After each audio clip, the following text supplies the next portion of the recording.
Un agriculteur est en train de travailler dans son champ lorsque tous ses moutons s'échappent soudainement de leur enclos. Ils s'éparpillent partout, très loin. Des loups se cachent sûrement tout près, attendant l'occasion parfaite pour les dévorer. Un seul fermier ne peut pas rassembler tous ses moutons, même à cheval. Mais un chien le peut. Non pas un chien à cheval. Le chien peut rattraper les moutons et les rassembler. Les chiens ont été domestiqués il y a 14 à 29 000 ans. Leur fonction initiale était de nous aider, nous les humains, dans les tâches quotidiennes que nous ne pouvions pas faire nous-mêmes. Finalement, nous avons découvert que des chiens de taille et d'aptitudes différentes peuvent mieux faire certains travaux. Un berger allemand pouvait aider les bergers en Allemagne. Les Doberman étaient utilisés pour la sécurité, car ils sont forts et intimidants. Les terriers ont été élevés pour renifler les rats et autres vermines dans des endroits difficiles d'accès. Les chiens étaient le moyen de contrôle originel des nuisibles avant qu'il n'y ait un numéro spécial à appeler en cas de besoin. Les lévriers sont des coureurs à l'allure élégante et ont été élevés pour la chasse. Ils peuvent poursuivre le gibier jusqu'à 70 km/h, ce qui en fait la race de chien la plus rapide du monde. Bonne chance pour garder ce chien dans un appartement. Les mastifs existent depuis l'époque de la Rome antique. Ils étaient utilisés pour repousser les lions et autres grands animaux, ce qui en a fait le chien de garde idéal pour la protection. Ils peuvent sembler méchants et effrayants, mais ce sont en fait de gentils monstres qui aiment jouer et se prélasser. Le Saint-Bernard est un gros chien pelucheux qui peut résister à des températures glaciales. Ils sont utilisés pour retrouver les alpinistes perdus et les aventuriers coincés dans des tempêtes de neige ou des avalanches. Ils sont aussi connus pour être les meilleurs coursiers du monde canin et peuvent tirer un chariot à eux seuls. Si tu vis dans un pays gelé toute l'année, il y a de fortes chances que tu aies un couple de huskies sibériens à tes côtés. Ils sont indispensables pour le transport et se débrouillent très bien en groupe. Les personnes qui vivent dans de telles conditions utilisent encore aujourd'hui ces chiens pour tirer leur traîneau d'un endroit à l'autre. Ensuite, il y a des chiens d'apparence, disons uniques, mais tout aussi adorables. Oui, on parle de toi, monsieur le Bull Terrier. Ces canidés au museau rond sont connus pour être plutôt coriaces dans le monde des chiens.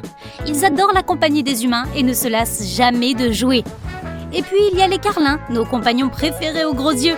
Les carlins existent depuis des centaines d'années en Chine et sont considérés comme les chiens de salon parfaits. Ils sont aussi connus pour être les clowns du monde canin. Ils ont fini par être introduits en Europe et ont conquis le monde à partir de là. Ils sont devenus si populaires qu'ils sont apparus dans des tableaux dès les années 1700. L'une des plus anciennes races de chiens, et la seule à avoir une langue bleue, est le chow chow. Les chows peuvent sembler intimidants, mais comme c'est souvent le cas avec les chiens, ce sont d'adorables petites créatures. Si tu préfères les chats, cette race pourrait bien te convertir. Les chows aiment passer du temps seuls et sont souvent comparés aux chats pour ce trait de caractère. Ils ne sont peut-être pas très enclins à se faire des amis, mais ce sont des compagnons incroyablement fidèles. Les experts pensent que ces ours en peluche ambulants sont originaires de Mongolie et du nord de la Chine. Et après de nombreuses années, ils ont lentement commencé à se déplacer vers le sud avec les tribus nomades qui les utilisaient comme chiens de chasse. Comme les carlins, des illustrations de chow chow sont apparues sur des poteries et des tableaux il y a 2000 ans. Lorsque leur popularité a atteint le reste du monde, le nom de chow chow est resté.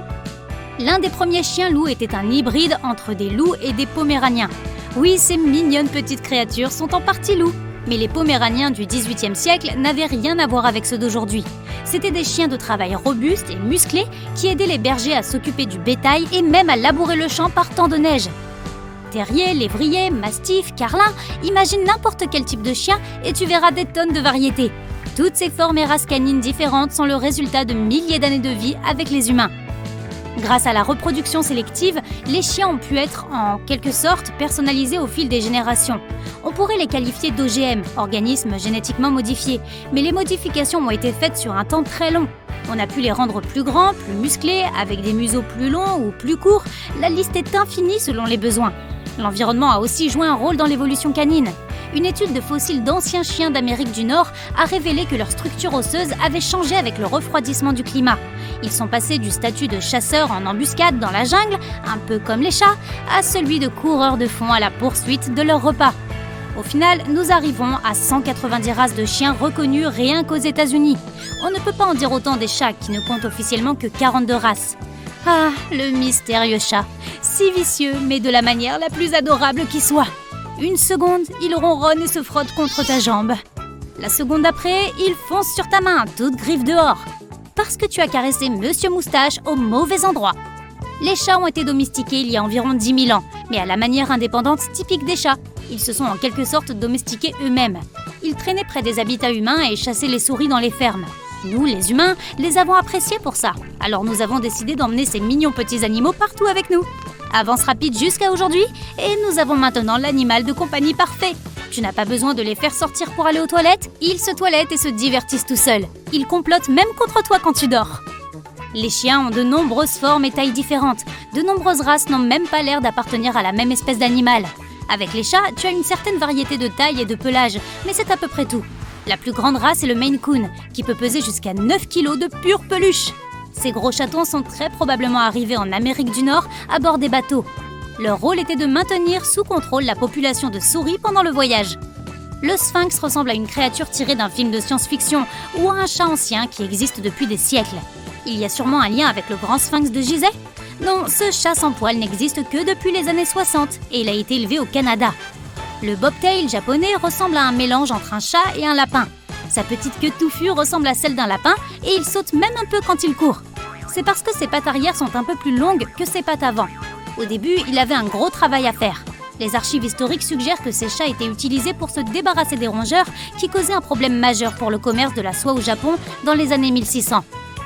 Le savannah ressemble à un chat que tu trouverais dans la jungle ou la forêt tropicale, et tu aurais à moitié raison. Ce minou est un mélange entre le chat domestique et le serval, véritable chat sauvage africain. Ses beautés aux oreilles pointues sont la plus grande race de chats domestiques et ont des taches uniques, semblables à celles du guépard. Certaines personnes ont même des servals comme animaux de compagnie.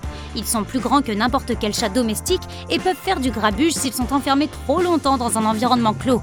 Il n'est pas recommandé d'en avoir un à la maison car ils sont connus pour griffer sévèrement les canapés et les fauteuils. Et tu devrais peut-être aussi protéger tes rideaux, et tes oreillers, et tout le reste. Les osselots sont l'un des chats sauvages les plus frappants qui existent. Tu pourrais facilement les comparer aux servals puisqu'ils arborent ces fameuses rayures et adorent faire leurs griffes partout. Ils peuvent être aussi grands que des bergers allemands et existent dans de nombreuses couleurs et de nombreux motifs. Mais ce qui fait que les osselots se démarquent, ce sont leurs oreilles pointues et leur barbe touffue. Et aussi le fait que Salvador Dali en avait un comme animal de compagnie. Maintenant, si tu voyais un jaguar et un léopard côte à côte, pourrais-tu faire la différence?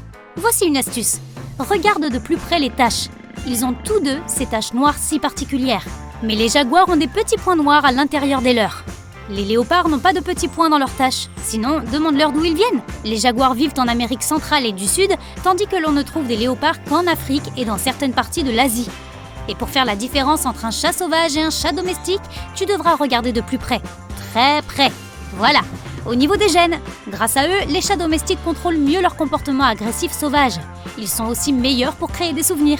Au fil du temps, ces gènes ont été transmis de chaton à chaton jusqu'à ce que nous ayons le bonheur d'avoir un chat domestique à la maison. Les chats sauvages semblent aussi avoir un cerveau plus gros par rapport à leur taille et ne ronronnent pas vraiment. Les lions et autres chats sauvages vocalisent généralement en rugissant. Cela est dû aux structures de gorge différentes des deux félins. Et un fait amusant sur les félins pour finir, les guépards sont les seuls félins qui ne peuvent pas rentrer leurs griffes. C'est même dans leur nom scientifique. Le genre Acynonyx signifie « pas de mouvement des griffes » en grec.